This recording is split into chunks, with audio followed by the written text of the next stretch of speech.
Hello and welcome to What We're Watching. It's Catherine. And Liz. And Ed. And John. Okay, so I'm going to start with... You're going to start? I know. I mean, I always start, so it shouldn't I be think a I surprise. said that also like 5 times. Like, you're going to start? I know. I mean, but I do like the order of it, that it's always like, I go, and then Liz goes, and then Ed goes, and then John goes. It's very predictable. See, I like a chaos bomb, and I would like Ed to go first just to fuck with things. But you go first. Okay, so I'm starting with The Outlaws is back for season 3. So that is a BBC comedy. I've talked about it before. I think of it as the Stephen Merchant comedy because he created it and wrote it. Mm-hmm. But the significant thing about the earlier seasons was that Christopher Walken had a very big part in it. Gosh, so he's not as present in this season 3, but he does have a very funny little, not cameo, because it's bigger he's getting than that. old. God bless him. Well, it's getting yeah. up there. And it is taking place in England, specifically in Bristol, which I don't really know where Bristol is, but it's great. He was playing an American even in the earlier season, so he went back to America. But he has a funny little scene in this season 3. But season 3, it's only 5 episodes because, again, this is a British comedy, which, they often do like really short seasons. Oh. So I think season 1 is 6 episodes, season 2 is 6 episodes, and now season 3 is 5 episodes, which was not nearly enough. It's so funny. I think the category would be like a comedy, drama, crime, action, thriller or something like it's kind of a combo of things. Definitely a comedy though, but also crime. So the setup is 7 low-level criminal offenders all have to do community service, so that's how they all meet each other. Very, very different people. And then they accidentally get involved with much bigger criminals. So then they have to deal with that in the first 2 seasons. And then this 3rd season is sort of the culmination of that. And there's really some great performances in it. I want to just run down the cast really quick. So Stephen Merchant, who is one of the creators of it. So he writes and I believe he directed some episodes as well. And he's just very tall. He's one of the tall people on set. He's super tall. I did actually put in my notes, he is 6'7". That is very tall. Yeah. I mean, wow. He's hilarious. So most people would know Stephen Merchant from the British version of The Office. He was one of the creators of that. But then one of my personal favorite references is he was in the movie The Tooth Fairy with The Rock, which was absolutely hysterical. But he's known for being very tall and wearing thick glasses, very funny and awkward. He also had another show called Hello Ladies, I believe. Hello, ladies. Hello, ladies. So he's one of these low-level offenders. And then in those first couple seasons, you also have Christopher Walken as one of the offenders. And John, this one's just for you. Eleanor Tomlinson, who was in one of your favorites. Poldark? Poldark. I wasn't even going to reference Poldark. Well, you missed it. Okay. I was going to reference Love, Wedding, Repeat. That's her. I know. Yeah, she's fantastic in that. But because I knew her from Poldark. Oh, see? I didn't even know the Poldark reference.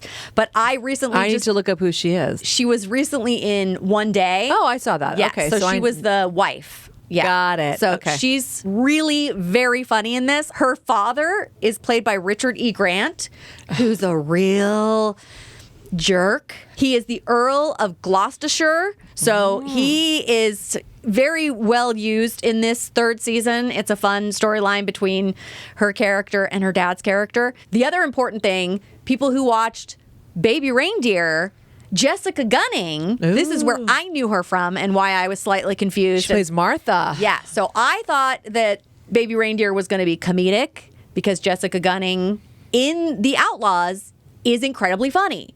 She is the community support officer who's in charge of this group of offenders, as she calls them, these offenders who are doing their time service community thing, rehabbing this community center.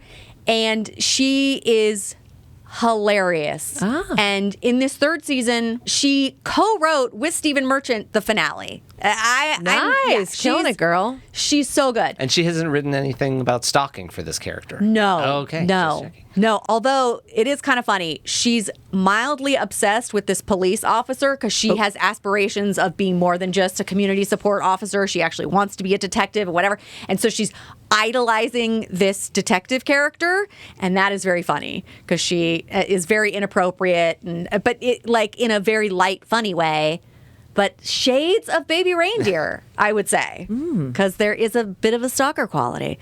Okay, so 100% people should be watching this. It's short because obviously 6 episodes, 5 episodes, that's not a big time commitment. Gosh, that's not even what a network television run used to be. Oh, for one season, yeah. Yeah, that's crazy. No, this is So it's like quite short. It's criminally short. 17 episodes? It's Oh, ridiculous. no. Oh, Ed. Oh, God. Ed, that was good. Yeah, so it's a total of 17 episodes. I love it and think everyone should be watching it. Also, it is beautifully shot, a lot of real saturated colors, and there's something real. It's interesting because it actually does look a little bit like Baby Reindeer, because you know how Baby Reindeer had those really rich reds and greens and blues, just like everything was always like, it kind of has that color thing Are we going sure on. that's just not the British vibe? Well, It's I don't just know, not maybe. how it looks. Do you have your TV set to vibrant mode? Well, I think the thing would be all the shows would then look this good, and they don't. This looks really good. So there you go. Okay, so that is The Outlaws season 3 and season 1 and season 2, and that is on Prime Video. Oh, so good. Okay, so the next thing that I recently watched, it just became available on Netflix, Hitman. Yeah, that became available today. today. So that's very fresh, very new. Yes, and it did have it was in theaters. right, had a short run. And I was like, oh, God, I almost would go to the theater and watch it, but I never go to the theater and watch anything, unlike John. So I was very excited that it had a quick turnaround and was on Netflix. So it's loosely based on an actual real story, which I did not know this going into it. So it's a professor of, I believe, philosophy and psychology. He was sort of not moonlighting, but had like a side job of doing tech stuff for the police department, and then gets foisted into an undercover hitman thing. So like that so often happens. well, I mean, it's very cute the way they did it. So he's like in the van, like manning all the tech stuff, and they're like, ooh, our dude can't do it. You're up. And he's like, what? And it goes great. And it goes great killing somebody? no. He's undercover for the police department as a hitman. So like if you wanted to hire a hitman, they would get wind of it and then they'd send him in to basically what you didn't. Isn't this movie called The Hitman? Yes. So I did think he killed people. He is not a hitman. He is posing as a hitman. Twist. Okay. Yeah, posing. Intrigued. Okay. Yes. Got it. So working for the police department, but not technically actually a police officer, but undercover, posing as a hitman to not entrap people, because then that would not be prosecutable, but right? Wow. Correct. yes. Okay. Keep going. I know. John made a face like, what do you mean? No, And I this was is like, just no, I'm impressive. right. Okay. So, yeah, you have to get them to offer you money of their own accord, just like make you the offer and tell you what they want to do, and then you could arrest them. So it's a little, you have to be tricky about it. I think that basically is entrapment, but because he's not a police officer. No. Okay. Entrapment is if you suggest it. Oh, sounds awesome. Let's move on. Oh my God. Okay. All right. So it's directed by Richard Linklater, which I thought was really interesting because it feels like out of his, what, John? Have you not been hearing about this for the last 2 months? It's Glenn Powell and Richard Linklater. That was the whole story. Yes. Okay. Okay. Sorry. But our viewer may not know, John. She was surprised. I'm talking to her. Yeah, I was surprised. No. Well, okay, look. Wait. Are you surprised because it's not really Richard Linklater's? Milieu. Yes. Yes. That I is what understand. I'm saying. Right. Okay. So I did kind of bury the lead, which is that it stars Glenn Powell, who we have talked about recently because I saw that movie, Anyone But You, which he starred in. And then also we talked about that he has the new Twister movie coming out, probably this Also summer. was in the recent Top Gun. Top Gun and the other flying movie. What was that? Somebody? Devotion. Yeah. So he's been around. And weirdly, when I was mentioning it to somebody, I'm like, oh, yeah, but actually for me, how he popped onto my radar was Hidden Figures. He played John Glenn in Hidden Figures. And yeah, so that's where I know him from. Yeah, no, when people say like it's an overnight thing, it's like, no, he's been working on this for a while. Because if you remember Hidden Figures. Yeah. Also, they did some reference to him recently where it might go back to like teen years. Like he has been around forever. I am not being perfectly accurate saying that's the only or the first, but that's a easily recognizable, instance. So nice, well deserved. He's carrying the lead now. Yeah, so Glenn. not in this case, not only carrying the lead, but he co-wrote the script with Richard Linklater. So, okay, back to That is surprising. How did those two sync I don't know. up? Isn't that interesting? Well, there is a very obvious reason, not that I really knew this until I just figured it out. Austin, Texas. Oh, are they both from Austin, Texas? Is that the I mean, do you realize how important Austin is? I If you was have a like- connection, you better be using that Austin, Texas connection. Right on, right on. Oh my gosh. Okay, because that Do you not get it? Okay. No, I didn't. UT, hook 'em long, hook 'em horns, excuse me. Wait, is Dazed and Confused set in Austin? 99% because I'm not an expert. I Yeah. don't know. So for those of you who didn't follow all of that weird back and forth, Dazed and Confused was directed by Richard Linklater, and then I mean, I didn't put together that is Austin, and he's from Austin, and Glenn Powell is from Austin. Wow. Okay, interesting. Thank you, John. Apparently, Richard is from Houston, but so much of his stuff is out of Austin. I'm sure he's, I don't know. So they're lived there Texas for- boys. Exactly, yep. Got it. Yeah. Okay. So back to director. The other significant things and why this feels a little different. I mean, obviously, Dazed and Confused has a real comedic vibe, but very weird kind of meandery quality. This is A just little dazed and confused. yeah. So this is much more like Boyhood. Oh, Boyhood, very different. Yeah, and then not they at call it all like yeah. this.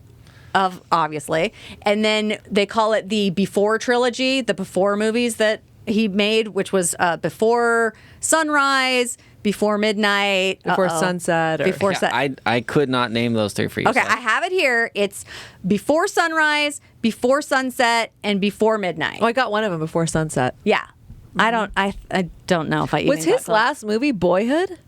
I don't know, but that was 2014. That seems So, crazy. There had been a decade past. I'm sure there's been things in Something between. missed, yeah. And that was a 20-year, 18-year journey, which is Yeah, Boyhood was quite a trek. yep. Really a significant and interesting filmic endeavor. Cinematic. Yeah, exactly. Yes, endeavor. So the tone of this movie, very comedic, like black comedy, but also a romance is baked in there. So the short version is he's posing as a hitman and he is approached or has, a sting operation with a woman that he then falls in love with. So that's obviously complicated. Yeah, uh-oh. So what I thought was great is they did take some license and changed up the true life story a little bit, particularly the end. And then at the very end, they put up pictures of the guy that it's actually based on. And he had like 70 arrests and he was a teacher. And it was really, I love when they do that, when it's based on a true thing and then they show you the person at the end.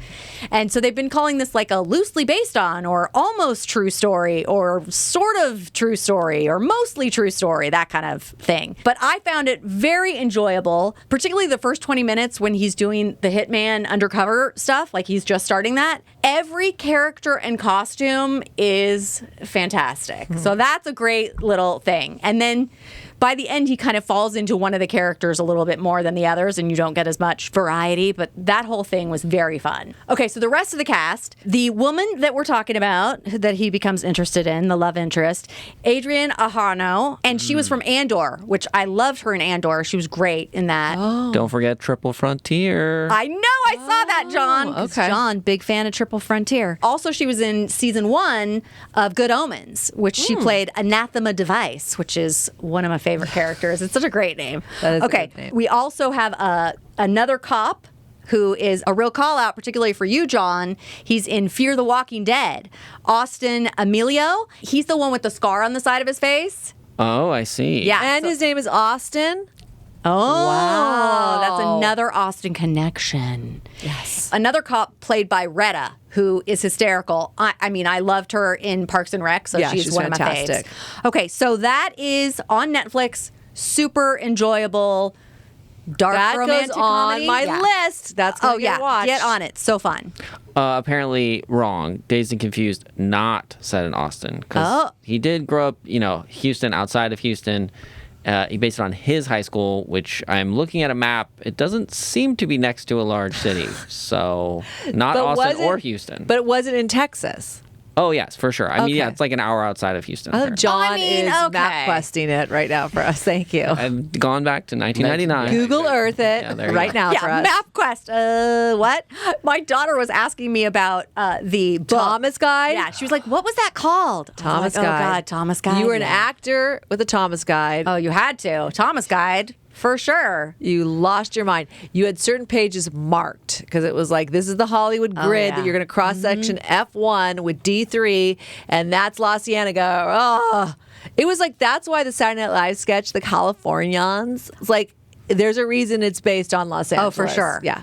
So, Richard Linklater has had quite a few movies in between, Great. including he is doing one that is a 17-year process. So he's working on one right now. Of course, a 17-year process. Holy moly. I love that. And it was Drop It On Us, which I think is so cool. Last thing I wanted to talk about, I talked about it before, Hacks. I'm now watching that because of you. Everyone should watch it. It's, in my It's opinion, very good. fantastic. Yeah. Absolutely fantastic. Such a great toxic work, friendship, disaster. It's so funny. I started to watch it, and then both my dudes watched it, my husband and my son, and now they're both into it, which I am like, then I can't watch it on the pace I want to watch it. So already I'm super annoyed. But Yeah. That happened. because there's 3 seasons, right? There's 3 seasons. When I first talked about it, they had 4 episodes out.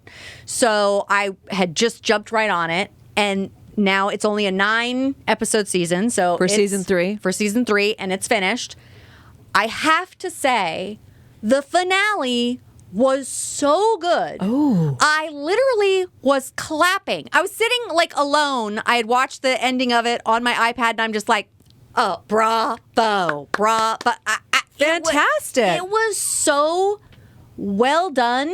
Performance-wise, well constructed. There were throwbacks to previous things that characters had said. A huge emotional scene that they just nailed. So it's Jean Smart and Hannah Einbinder, and together they are like just magical. Their chemistry, both good and bad, of like fighting and loving each other as characters, so good. I mean, I do already see the dynamic of the daughter character, whereas like Jean Smart and Hannah, it's almost like you wish that was her daughter versus the actual daughter in the show, which is very problematic, but played by the great. Oh, Kate Olsen. I want to Oh, my say God. Kate Olsen's whole arc in this season, fantastic.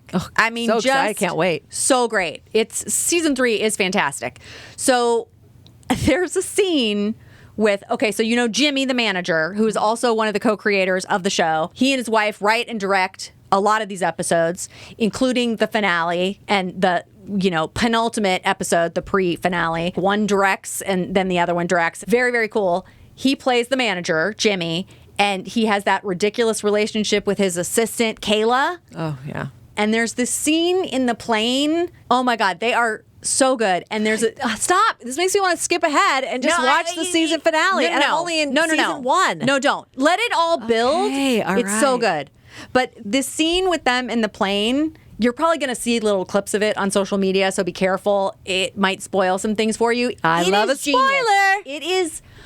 It is like a throwback to the tropes of a rom-com, as if they were a couple. Oh, I can't And then wait. there's an added element that just makes it genius. Okay, It's so funny. Okay. And then the last scene of it is the greatest setup for the next season. You're just like, I mean, that is why I clapped. I was like, I cannot wait. I cannot. It's Now so I need to good. binge it and just ditch my husband and son. Maybe just watch it and pretend and just Well, be like, give all of each other permission to binge at your own speed so then you could talk about it and be like, catch up with me. yeah, kind of like a book club. Just be like, I'm going to watch That's it. the and- best yeah. new idea I've heard on any review show ever. Movie club. Movie club. It's a review movie club where you go and then talk about it with Trademark. like we're doing. Trademark. Yep. Trademark. Okay, great. I love it. Okay, so look, I don't know if I could have stopped myself. So if I would not begrudge you to just burn through it and leave them in the dust. Like I typically do. Okay, great. Okay, Liz, you're up. Oh, all right. So, the first thing I'll discuss is Atlas on Netflix. Oh, sure. It's the new Jennifer Lopez sci-fi movie. She's Yes, off the it is. block, people. She's off the block. She's happy. Strap into this futuristic sci-fi, everybody. Are we ready? It's been pretty much universally panned, but got huge numbers on Netflix. Okay. I thought it was pretty good. My expectations were at a level that it met. So everybody needs to calm down, okay? And we also have to suspend disbelief on multiple levels, starting with J-Lo's age in this. So right out of the gate, like you're like, okay. I'm sorry to misdirect this entire thing right away, but the idea of Atlas starring J-Lo, for me, feels like the movies that the character from Notting Hill that Julia Roberts was like doing the promo for. The space drama movie. It feels like that's what this movie is. I don't know what it is, but it feels like that's what it is. I mean, maybe a little bit, Ed, but it's basically J-Lo, typical. Listen, I kind of loved her mother too. Oh, she's yeah, in her when she's- badass era. So this is the year 2043, and AI, because of her mother and the AI she created called Harlan, which everybody then basically has. J-Lo's mother created the AI? Yes. Way to tie it together. Yes. I love it. Okay. But jealousy's a bitch, and it all goes awry, and AI basically kills 3 million people in the year 2043. AI, why do you always want to kill people? Right. What's going on? So we have a military force, ICN, International Coalition of Nations, formed to try to fight Harlan, this AI that was created by J-Lo's mother, to track his ass down because he's up to something. He's going to take down everybody else. It's 28 years later. J-Lo is in her curly hair era. Oh, And I don't know love if the that was curly hair. making her badass or more youthful looking. I don't know. It's really out of control. No, it's curly a hair. climate change thing. She can't control the curls. Now, I didn't tell you, Atlas, the movie's called Atlas, but J-Lo's character's name is Atlas Shepard, okay? Okay. Oh, okay. It takes place on Earth, so that, And now we're 28 years later, which should make J-Lo, late 30s, early 40s, but we're just going to ignore that. She is a brilliant analyst. Ooh, of course she is. Really the only one that understands AI, and especially Harlan, that was created by her mother. And there's obviously a reason and a backstory. But we basically start with her begrudgingly waking up with her curly hair to a mid-chess game with some AI, and she can't get her cup of coffee to work because technology in 2071 is such a bitch to get a double or triple macchiato Americano as her coffee. That's going to be a running gag. This bitch can't get her coffee. So it's like, oh my God, she wakes up and makes her chess move and beats the AI for the 700th time. You're like, good job. Like I said, we're suspending disbelief on a lot of levels right out of the gate. Now, one of Harlan, the AI's potential soldiers, has been spotted back on Earth. What does that mean? Now they've caught him. The special forces at ICN have caught him, and they brought him in for questioning. And the only person, minus her coffee, that can question him is Atlas. So she gets in and she's super badass and questions just the head. So Just the head? What? I forgot why it ends up being Tell just me what's going on. You tell me what's happening. No, she has no. This is even the throwback to she has an old school metal chess piece, okay, that she carries around with her. So she basically electric shocks the head of this AI. And he thinks he can hide from her because he knows where Harlan, this terrorist AI, is hiding in the universe, right? Oh, like the hub of whatever it Yes. is? Okay. And she's like, ha, tricked you, got it out of you. And he then spits a freaking razor out of an electric razor. Spiraling a little at her, but then a mesh technology, she was actually had protection up and it stops. She's that badass. She knew, she's a chess player. She knew it was coming. Oh, my God. So now she's got to come in, you guys, what are we going to do? How are we going to take down Harlan? And into this group of, very militaristic ICN led by the gorgeous Sterling K. Brown. Sure. Who is we need to have her on board. And Mark Strong is basically the head of the ICN, is she's the most brilliant. She's very difficult. She's a loner. She's problematic, but she's the only one that understands Harlan. Oh, wow. Okay. So therefore, she's going to have to go on the mission to this faraway planet to get Harlan. And we don't planet? Yeah, no, it's off Earth. It's another universe Harlan's been hiding in. He's AI. He doesn't need oxygen, Catherine. Oh, wow. Okay. So, all right. and, we formed this military force to like take down what we feel is going to be the threat that's going to come back and annihilate us. Now, like I said, wouldn't this AI who can travel anywhere in the universe at this point just found another population? He don't need food. He don't need water. He doesn't need air. Yeah, I just like what's goodbye interesting universe. about us? Yeah. Bye US of A. Like bye America. Bye planet Earth. Goodbye. No, because we don't understand. He has a personal vendetta. Oh. When he became conscious as an AI, his mother, which was also J-Lo, Atlas's mother. Wait, so they're siblings? Basically instant sibling rivalry. Like he basically tried to murder Atlas the minute he had consciousness. And when Mother didn't do it, Mother then turned the gun on herself. So Atlas hates Harlan, right? Hates him. So she's like, I've got to go on this mission. I've got to take Harlan down. And they're all like, okay, analyst. Like, Good luck. What are you going to add to this badass mission? Basically, the minute they arrive in this universe that's surrounded by asteroids that should take out their, whole space craft, it all goes to shit. So you have to basically get in, and I've seen a bunch of these in like Halo and in Fallout and even in Dune, where it's almost like you're in a Or G.I. Joe, too, yeah, you're right? like a superhuman. Like you've got to integrate into this Like a machine mech now. suit, right? Isn't that like a Right. mechanized? Oh, it's called mech. It's called mech. There you go. Now you have to understand, Atlas does not trust AI. So she doesn't want to put the little earpiece in. She doesn't want to get in the mech. But the entire spacecraft is getting blown to pieces. So her only choice is to jump in a mech, not strap in, and fall to this planet. And the whole time the mech is like, sync with me. And she's like, no, I don't want to. Like, it's crazy. Fast forward, she has to sync with this thing. But she holds something back. Oh. So she doesn't want 100% sync with him until a certain point. It is so berserk, this film. She basically ends up being alone now with her mech that she calls Smith, because you could pick a dialect, you could pick an accent, you could make it very personal to you. She's like, factory settings. She's so against it.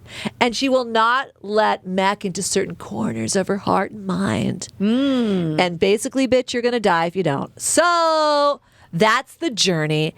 And of course, oxygen's running low. They're after her. It's very suspenseful. They're all AI, so they don't need any of that.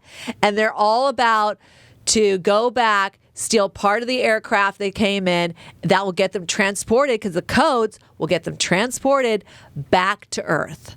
And they're going to take down Earth. Ooh, Because okay. Harlan is still pissed at his mother. So it is well worth watching for just J-Lo's commitment to the character and her complete badassness. We watch as a family. No one fell asleep. That's a benchmark.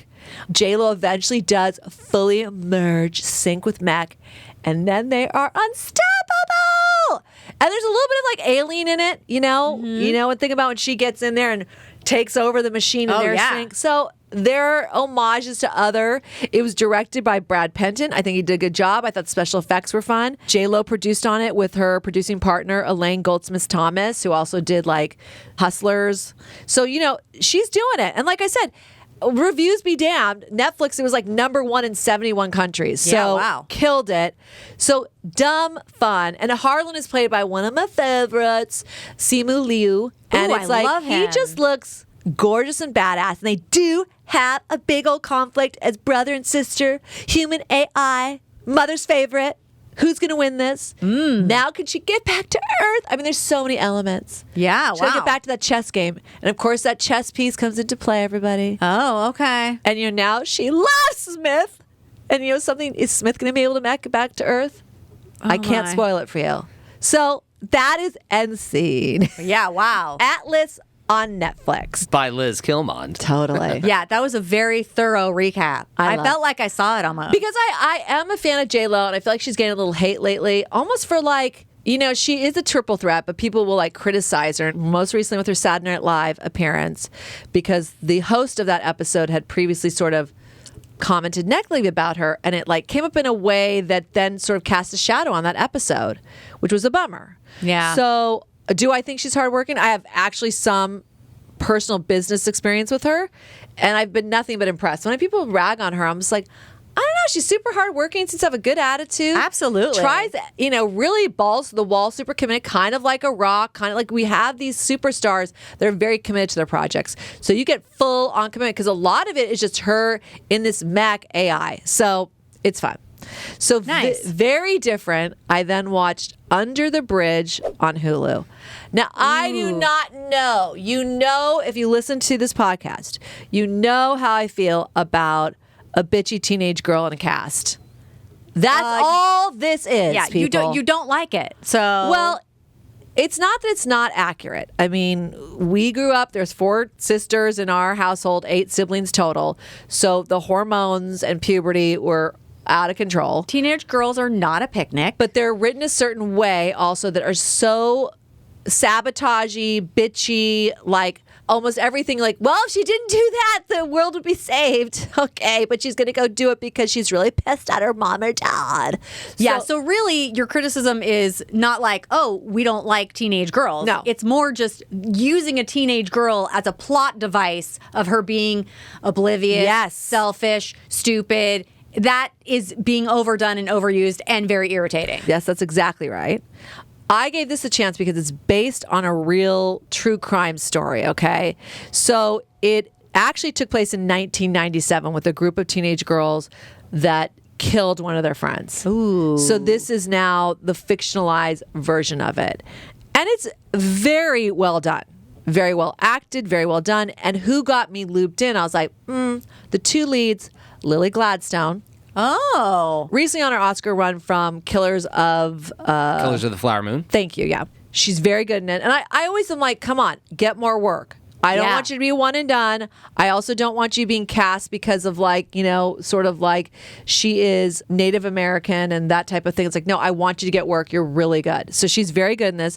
And she plays mostly opposite Riley Keough, who's excellent as well in it. Nice. So Wait, are they cops or detectives or what are Lily they? is a cop with an interesting backstory, and Riley and her know each other from childhood, and it's revealed at some point sort of a shared trauma and why there might not be trust between the 2 of them, yet chemistry. What? So very well acted, both of them. I also heard an interview with Riley where she gives a lot of input on the script and her opinion on it. Also, one of my favorites, Joan Walton. He was in Euphoria. He plays a great. He is so good in this. The teenagers are excellent in it, but they're heartbreaking because really, most of them, except for one character who is pretty much a cold-blooded killer. The other teenagers, the systems have failed them. Their families have failed them. And you see that. And it's then the choices they make in their non-developed complete lobe are really not smart.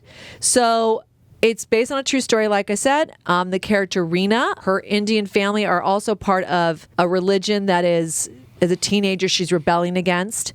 And, they don't celebrate birthdays and elements like that. And she finds this group of sort of rebellious teenage girls and makes her way in there. But, I'm sure we all had friends that our parents were like, they're bad news. Wow, you could really see it. You were like, the parents are right. Rena, get away from them. But Rena was just really in a rebellious stage and paid with her life. So, and it starts off from the very beginning in that regard. So it is very well done. It's on Hulu. It's, I think, 8 or 9 episodes. So actually, not a short run of like 6. They are 40 minutes or plus in length. And that would be a limited series? Yeah. And it's, they blend a bit of facts and fiction. So when I looked it up, it's like, okay, it is based on a true crime, but then to actually fictionalize the story, I definitely think the cop played by Lily Gladstone, very interesting backstory with her and of why she may have investigated the story a particular way. Interesting. So I highly recommend it. It's on Hulu. Under the Bridge. Okay. And I'm going to give 3 quick shout outs in the documentary category and not go really in the depth about them in the sense of like deep. Yeah. One, because Netflix sometimes will come up on you and you're like, what is this? They're promoting it, right? The first one is Ashley Madison's Sex, Lies, and Scandals. Oh, sure. I thought I'd already watched it before because just like the Fry Fest, Hulu did one before. Oh. But this actually got like a couple that I guess had been sort of become a YouTube sensation off of lip syncing or singing along to Frozen. And the husband was on the list and sort of he's a through line throughout this.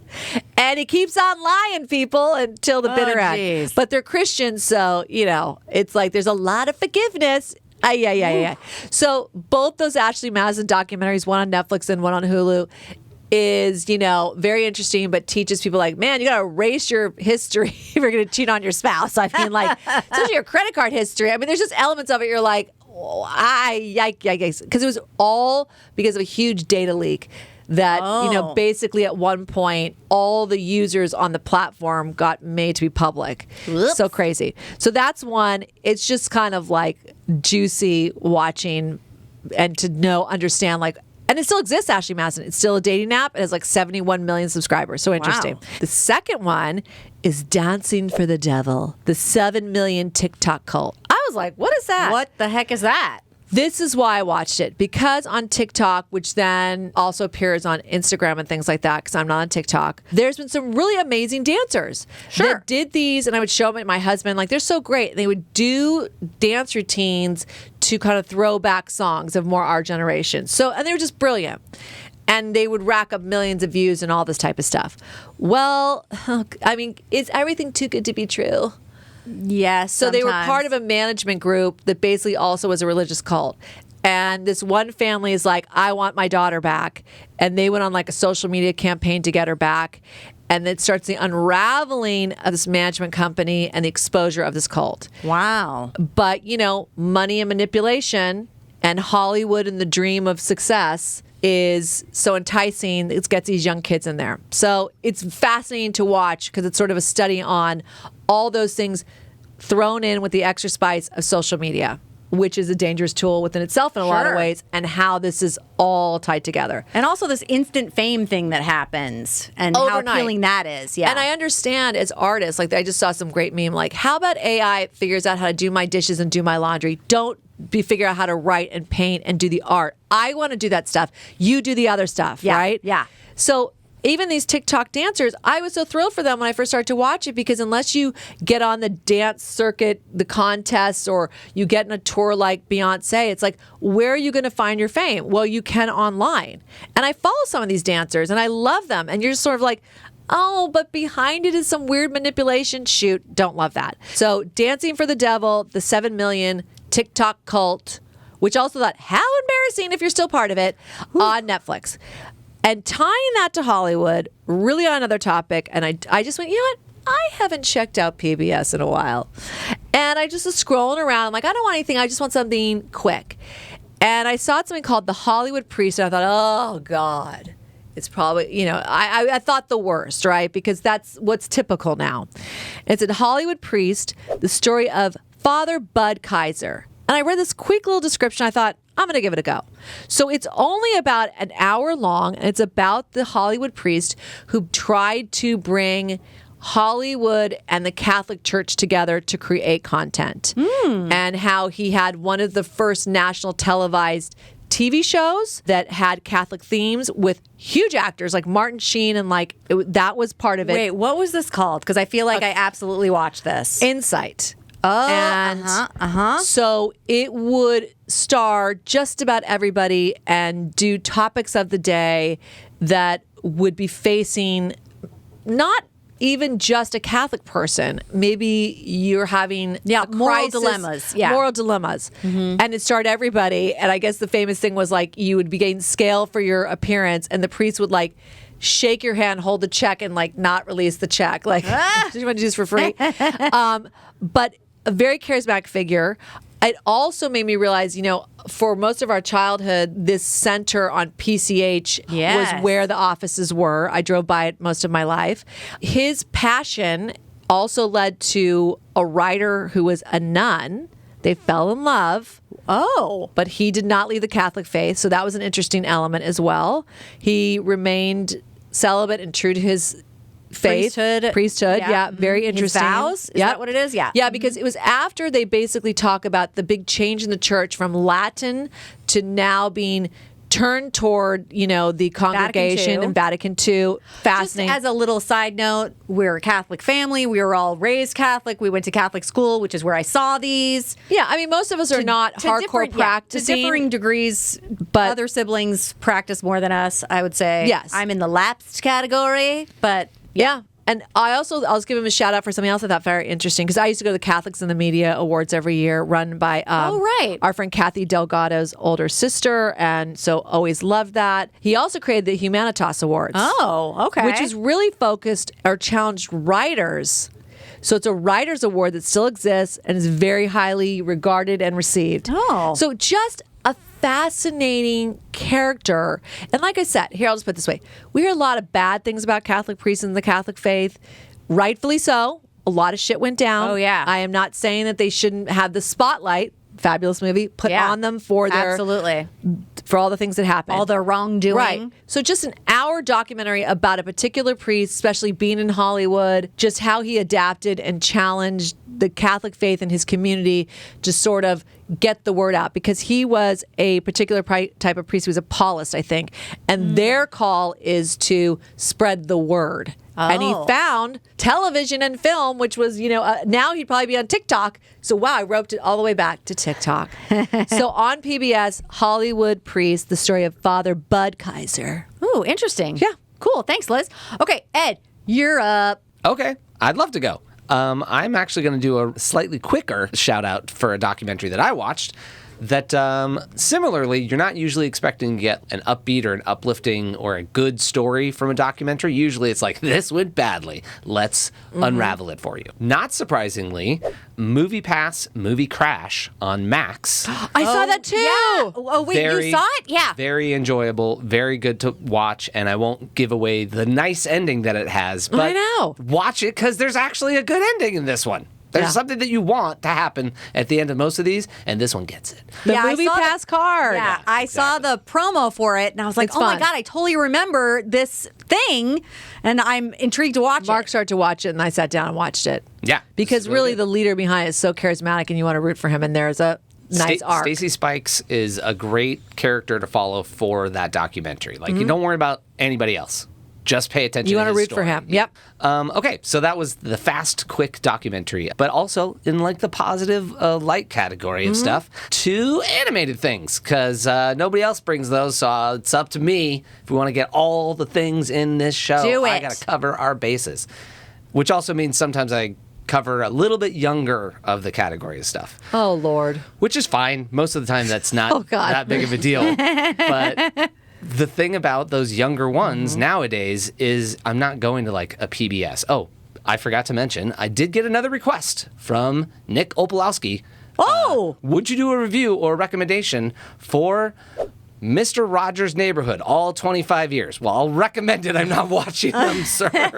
Well, you know what? We did watch them basically watched when we a were lot. I kids. know. Yeah, we did. But We Like, I could throw this to the group. I just looked. It's available with a subscription to get all of these old episodes on PBS Kids, which you'd have to pay for. It's a channel on Amazon, but you could totally get that. And I would say all of them are worth watching. Mr. Rogers himself is an amazing person. Besides, that's the real character he's playing. He's not playing like a character, Mr. Rogers. That really reads as him almost all the time. There's all sorts of weird, interesting, like, bits of knowledge that you get from watching really old episodes. And it's also totally, like, family friendly. You're not going to get anything that's going to throw you off course with anything. But I'll say this to Nick or to anybody listening. If you are of an age you're not going to watch those, but you want to know more about Mr. Rogers, the fabulous documentary, Won't You Be My Neighbor? And there's also the Tom Hanks movie. Yeah. So I would say there is a leap forward to modern digestion of the topic, and Mr. Rogers, the documentary, and the movie. Or you could just watch Daniel Tiger's Neighborhood. Yeah. The spinoff. Right. Exactly. The spinoff. The evolution into an That animated is series. so popular, it's insane. It took me a long time to realize that they were even related. It's related to the puppet yeah, that he used to I carry. didn't Yeah.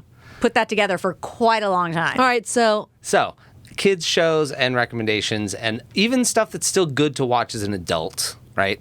But one of the things that they've been doing with kids shows and animations nowadays is they're giving the full cast. It's not unknowns. It's not people you've never heard of.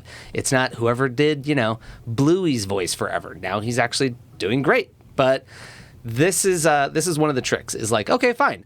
I do like Star Trek. I'm eventually going to watch all the Star Trek stuff. I've gotten about halfway through the original animated series. It is incredibly out of date. I'm not throwing that one into the equation, but I'm going to watch it all. So I'll finish watching that, but I watched the newer Star Trek Prodigy, which dropped on Netflix, and it's a little bit older. It's maybe 2 or 3 years old. There's 20 episodes, and they're all like, cartoon length, 22-minute episodes. So you can watch that in a weekend.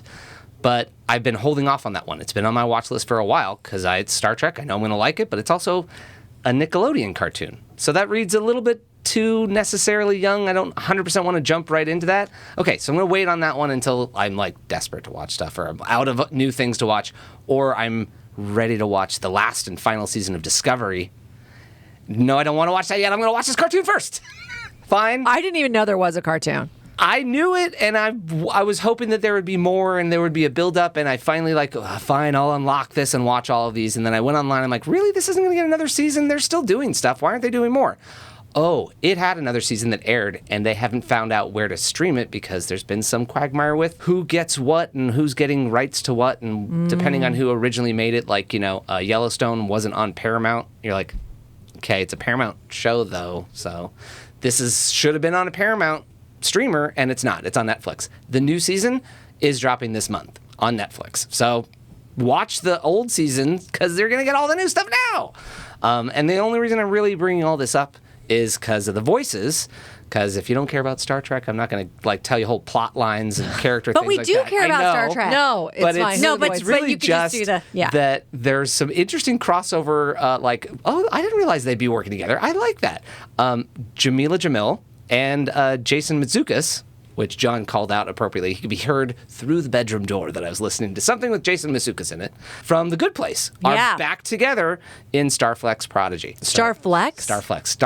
I can't read. Star Trek and Netflix are on top of each other on my screen. I was like, wow, they blended Netflix and Star Trek and now Flex. I do like Netflix. Starflex. That's a good. We should write something. Trademark it. Yeah, Starflex. Oh my God, there's so much good stuff this episode. And it's animated, but in the way that the Star Trek likes to do that, they can pull up like a holodeck with someone, and you'll get that actual actor back for the voice. So Kate Mulgrew, who was the captain of Voyager for 7 seasons, is back as a hologram version of herself / some other version in another universe. I don't know what they're doing. It's fine. I like voices I know, people I know. It's a fun little story. And then John Noble, I don't know if anyone remembers him, is the super weird scientist guy from Fringe. Yeah, the dad. I love that guy. Lastly, in that cast is Jason Alexander, who, whatever characters they're all playing, it's fine. I don't think I actually clocked that he was in it much, but because he's in it, I'm like, oh, well, that is a great little connection to all of these other things that I watch. I'm only bringing one other animation in that also has Jason Alexander, and is also on Netflix, and is also a little bit old. It's called Leo. Leo? And it's about Leo the lizard, not Liz the lizard. What the hell are you watching? Okay. It's animated stuff, of course. And guess who's the main voice in this one? Somebody that has a lot of business with Netflix. Usually it's him and his wife solving some mysteries. Adam Sandler is the voice of Leo. So, of course, I'm going to watch something that's got a funny Adam Sandler. Okay, now I'll give you a pass on that now. Yes, Does now he I have get a whole it. cast Okay. next to him? Yeah, it's Leo is a lizard in a terrarium situation in a classroom. Oh. Like 5th grade, so that's a little young for the plot line for me. I'm like, I was like, at least Star Trek, they stole a ship. They're young, but they're out there doing stuff. They're exploring. This one is like, oh, well, there's a lot of singing in this. But I'm on board with Adam Sandler and Bill Burr as the 2 reptiles, like just making fun of the kids the entire time. However, they are playing old reptiles, which is actually proper for those 2 gentlemen. The plot of the movie is basically the lizard thinks he's going to die because he's a 75-year-old lizard. Turns out he'll be fine, just like the turtle. They live a long time. Oh my God, that's funny. But they are both playing old men and grouchy, grumpy old men type jokes and characters. It's fun to see them amongst this whole cast and crew of young kids. All that said, there is enough SNL flavor in that. I was like, is there a lot of SNL in this? Adam, did you bring a lot of SNL in this? Yes, you did. You brought Mr. Rob Snyder. Okay, I'm glad you guys are working together again. Maybe because you didn't have to see each other, voiceover recording only. And then also Cecily Strong. But then he, continued that friendliness towards his two daughters, Sandy and Sunny Sandler. So they're Sandy also and Sunny. That's so cute. voices in the classroom. So that made sense. That's what Judd Apatow does. Of course, you should do that. Yeah, It sounds put your like a kids in things, family yeah. friendly. It is actually Viewing experience. It's a totally fun, family-friendly viewing experience with enough grown-up jokes because the lizards and whatever that it's not all kids jokes that you're gonna enjoy. That your kid is watching these animated things going on, but you're getting a little Adam Sandler out of this. So Nice. that's what I recommend this week. Cool. Okay, so John, you're up. Oh boy. Okay. So on a slightly different page, I did go to the theater and see Furiosa, a Mad Ooh. Max saga. A Mad Max saga. All right. Okay. What are you talking about? A different page? That's totally like teenager irritating page, right? No. It is. It's very interesting what you'll see. This is a little bit of a spoiler, but the movie does really kind of try to fill in a whole story as opposed to kind of just an episodic, like, well, this is what's happening for this week, month, day. I mean, we start with Furiosa as a small child and go to her as, kind of a young adult. Oh. So we don't get all the way because this is Furiosa from Fury Road, Charlize Theron, same character. So don't get all the way there. Though then at the end credits, they're like, let me just connect all those dots for you. This is how this all works. These are the same characters. We're just going to we're going to remind you of everything that happened in Fury Road so that you totally know what happened at the end. Give you all the connective at the end. Yeah. So sorry to ruin that for everybody. But yes, it's interesting because when you think back about the other ones, and I'm not exactly a Mad Max expert, but this feels a little different in that it really we're going to show a vast part of time and really connect all these dots. So it's fun. It's George Miller, the king of Mad Max and other things, Babe and, Happy Feet and Lorenzo's Oil. Which is hilarious. Hard to remember. It's the Babe one that really gets me. Yeah. Well, look, he didn't direct the first Babe. He wrote it or, co-wrote it or whatever. I'm sorry, I'm not looking at it. He did direct the second one, Pig in the City. But, so, it's interesting because, the people in it are very fun. You have kind of 3 stars and they're all very good. The Mad Max world is insane. So it's, as it always is, totally insane. And the lead is now played by... Who? Charlize Theron's character, so Yeah. Furiosa? So yeah, Anya Taylor-Joy. Or Ooh. however you correctly pronounce that. And yeah, they even did some, as a small child, it's not her, but apparently they did some AI melding of the faces. I don't have all the information about that, but I saw a headline about it. Interesting. Yeah. And then we've got Chris Hemsworth, not an AI nose, but with an additional nose. Yeah, I object I to think trying to You make know how I Chris feel about Hemsworth, him. Like, don't mess with him. I know he has fake teeth and a fake nose. It's no fine. thanks. You totally forget about it. It doesn't matter. Who all even right. cares? Okay. And I also thought, there's this guy, Tom Burke, who comes in. And let's say you're not an expert on the Mad Max world. You might think oh, well, he's Mad Max, even though he's called something else. No, he isn't. But he's doing kind of a similar thing in his own different way. But he's definitely not Max. I just know those movies because having watched the original and knew I was completely, I don't want to say disobedient, but that was not a movie I was allowed to watch. Oh, no. No, starring no. the Mel Gibson as the Mad Max character. It's apocalyptic or post-apocalyptic world, and it's just so miserable seeming. And why? Because they're dirty. All of it. And just, why Mel Gibson basically turns into Mad Max is so awful, the beginning sequence of that movie, that you just kind of, I don't know, my husband loves them, George Miller, because they are just a feast for the eyes and the stunts, and he really doesn't try to rely on tons of CGI. It's there. Might be slightly too much CGI in this one. Okay. There's still a ton of real stuff. Practical effects. Yeah. But it is just you watch and you're just like, oh, God, forget it. Forget it. I could not. It's funny because there are so many There's so much sun and dust and dirt. I mean, You're not looking enough for gas. sunscreen. We'd be in oh real my God, I'd be trouble. fried to a crisp. Yeah. As always, you see a couple different little, slices of life in there, and some of them are worse. So, Worse than what we see? Well, I mean, every movie has some really terrible, communities. So I'm sure. I'm not saying that this one I'm thinking of in this one is worse. I'm just saying there is one that's worse than normal. That you're like, oh, well, maybe frying on the desert sand isn't as bad as that. That seems worse. Okay. All right. I'm just saying. I don't know. It's up to you. It's your choice. I probably will inevitably watch it because my husband will watch it. I have a question for everyone in the room.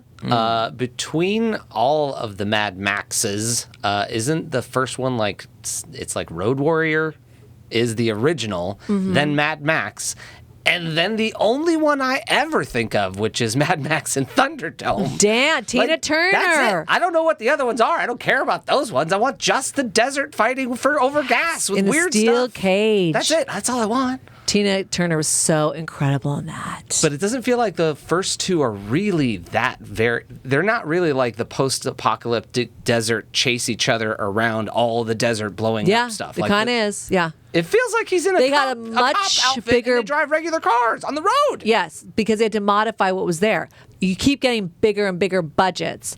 By the time we hit Tina Turner, and we're in the 90s, it was like Lobster was probably on the catering truck. I mean, very different. You're slightly off because I think what Ed is trying to say. Accurate. Okay. There are only 5 movies, so you have those 3 and then these 2 new ones. Yeah, that's it. Apparently, there's a comic book which is informing some of this and other confusing things which we won't get to because apparently the timeline is actually very confusing. But moving on from that, those first 3 in the first one, and I think not as much the second one. So Mad Max 2 in the U.S. Road Warrior. So confusing, but anyway, in those first one especially, the real world is still kind of going on. That's what I'm saying. So that's I don't want those. I just want the desert problem. I know. Movie. I was like, Liz doesn't get it. That's what I'm saying. Yeah. So anyway, who cares? You think the Tina Turner one was more? No, that's part of one of the giant Mad Max one that you only think of about in the desert with the little kid that's living in the tunnel village or whatever that is. Right. Yeah, exactly. No. I just want that one, and that's what the new ones are. So, Ed, why don't you do one of yours? Watch all 5 in order and get back for to the 6th one. I will. No, God help me. Ooh, okay, all right. Supposedly there might be a 6th one someday. Yes, they got They figured it out. Budget. It's now Waterworld. Actually, I mean, that's costume-wise, it's not far off. We go from desert to Waterworld. They really like browns, sand colors. Yeah, one of the saddest things, because, I don't have Fury Road memorized. A lot of people really like this last one that came out right before this, the 4th one with Charlize Theron and Tom Hardy. And that character is like trying to get back to where she came from. And you kind of like, okay, I guess you've been gone your whole life. I don't know what the deal is. They don't explain everything. They give you some bits and pieces. But in this one, it's like, oh, as a child. And then to see kind of the in-between part is like, ooh, this is not what I would have wanted for you. But on the other hand, it does really kind of bridge the gap. They're like, oh, how can we set up Fury Road perfectly? This would be the way to do that. So in that way, it makes sense, if not happy. Well, yeah, it does definitely feel like her character in Fury Road went through some bad lead-up time. I mean, you don't lose your hand for nothing. And your hair. Yeah, and some bad stuff was happening in that community. I hate to think about the 10 or 15 years intervening that we're covering in this new movie. Yeah, the amount of years is all very questionable. But yeah, what you're saying, it's funny, having seen this one now, it's like, oh yeah, but you are misled. I'm sorry. Don't spoil it anymore. I didn't. Okay, nice. All right. Do you have a rewatch that you would like to share with us? Sure. Catherine and anyone else, I rewatched the movie Isn't It Romantic? Isn't It Romantic? Wait, which one is that? The Rebel Wilson one. Oh my God, I love that movie. You do. Oh, hilarious. Okay, all right. It's funny because there's actually kind of some interesting connections, really just on the kind of the writer side, because it was written by a team of women. Let's see. So Erin Cardillo, Dana Fox, and Katie Silberman, one of which, Allison Silverman, worked on the other 2 with the husband and wife team from Hacks, although there was just both 1 episode each of writing. Really? Not exactly. Okay. Not really the crossover you were looking for. No, but I'll take any crossover. Yeah. Is it perfect? Yes. I think maybe yes. Maybe Yeah. yes. It's so fun. I mean, as you were saying, kind of similar to Hacks in that finale episode where it's like kind of making fun of a rom-com, whatever. Them just talking about all the things that are unrealistic or like it's great. And Rebel Wilson as that person giving voice to that does a fantastic job. It is a really fun cast. Yeah, I do remember seeing it. And Adam Devine and Liam Hemsworth, another Yeah. Hemsworth. And I do love Brandon Scott Jones. And Betty Gilpin is in it too. Oh, yeah. It's funny. Really strong cast. I don't And one of my favorites, say it to the mic. Tom Ellis. Lucifer. Oh, where is he in it? I don't know. He's just listed in here. Okay. Interesting. And Bowen Yang. Oh, and Michelle Buteau too. I mean, like this is. Oh, and Jennifer Sanders. It's a great I need cast. to go rewatch it now. It's really, really good. Wait, John, where did you watch it? It is currently on Hulu. Okay, great. That is a fun one. It's so good. Some of those names you listed, you don't get a lot of Bowen Yang. He's at the end when you finally are seeing, the roommate, Brandon Scott Jones, and this guy comes out. It's like, oh, you are gay, which I didn't realize. And then he's telling her that he's a drug dealer, and that Bowen Yang is in that scene. That is the only time you see Bowen Yang. But whatever, it's still great. Bowen Yang, take it what you can get. That might have been pre or right around the beginning of his Saturday Night Live run. I mean, he isn't the Bowen Yang we know now. Yeah, I know. Yeah. Good for him. Gotta start somewhere. Well, and Brandon Scott Jones, he is on one of my favorites, Ghost. So, I was there like, you go. why is he like He's so so great. locked into my memory now Yeah. because of Ghost? and that was really the first thing that I saw him in, and I was in love with him from that. So when he popped up on Ghost, I was very Booch. happy. I mean, so good. You feel bad laughing at it, but that's the point that they're doing is he's being totally ridiculous. Yeah. But the outfit, some of the outfits are great. My favorite outfit is, I think it's the second. Oh, yeah. It's not when he shows up at what will be like an engagement party, because then he's wearing kind of like, shorts and a madras, blazer or whatever. It's like the next day when she's going to leave, and he's wearing, I don't know if it's a jumpsuit with shorts, but it's a shirt, like a button down, just kind of like this shirt, and shorts that are the same pattern. It's like blue with lobsters on it. And I think it's a very good It's amazing. costume. Amazing. Great. Okay. Yeah. I didn't have his name locked in, but I'm like, I think that's who it is. I'm pretty sure I'm going to have to look it up. I'm going to have to be weird and typing while John's talking. Oh, I just do it all I the just saw somebody show the Boy Scout doing a behind-the-scenes gotcha moment 20 times in the first 2 seasons to him. Hey, how are you doing? You be on set soon? Oh, my God. What, behind the scenes of Ghost, you mean? Yes! Oh, my God. Awesome. Him in his full costume with the makeup and hair clamps. So he's just waiting. He's got his little coffee. Hey, you're about to go to set? Oh, my God. Oh, my God. Hilarious. I think I tagged you in it. Okay, I'll have to look because I love that cast, show. they That have fun cast is together. so fun. Yeah. It makes me happy, that show. And the reason why I was aware of him and was like, oh, from Ghost, which Catherine mentioned, of course this is hilarious. Where do I know him from? Oh, I mentioned it earlier, The Good Place. He was the jerkish celebrity reporter that came up and interfaced with Jamila Jamil.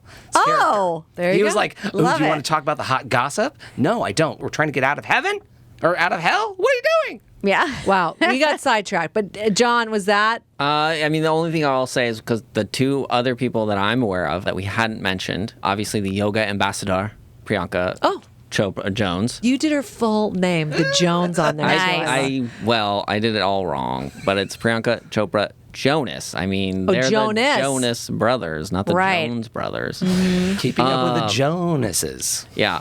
But even not more important, but I mean more beloved in in his way. Zach Cherry gets a great part. He doesn't have butterfingers, but he does have trash hands, so that's I do nice. love him.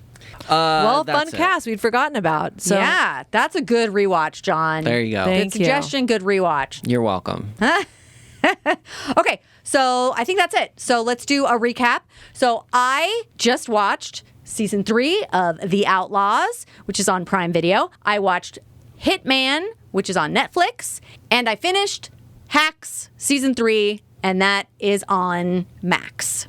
Okay, so on Netflix, I watched Atlas, the J-Lo movie, Under the Bridge on Hulu, and then I watched 3 documentaries. One was on PBS, Hollywood Priest, then 2 other documentaries, both on Netflix. One, Dancing for the Devil, and the other one, The Ashley Madison Scandal. And I watched Leo, the movie on Netflix, Star Trek Prodigy on Netflix and Movie Pass Movie Crash on Max. I went to the theater and saw Furiosa, a Mad Max saga, and watched Isn't It Romantic on Hulu. Awesome. Okay, so that's it for this episode. So thank you for joining us. You can follow us on all of our social media at Podcast Watching, and you can watch our episodes on YouTube at the Knack Entertainment YouTube channel. So that's it for What We're Watching.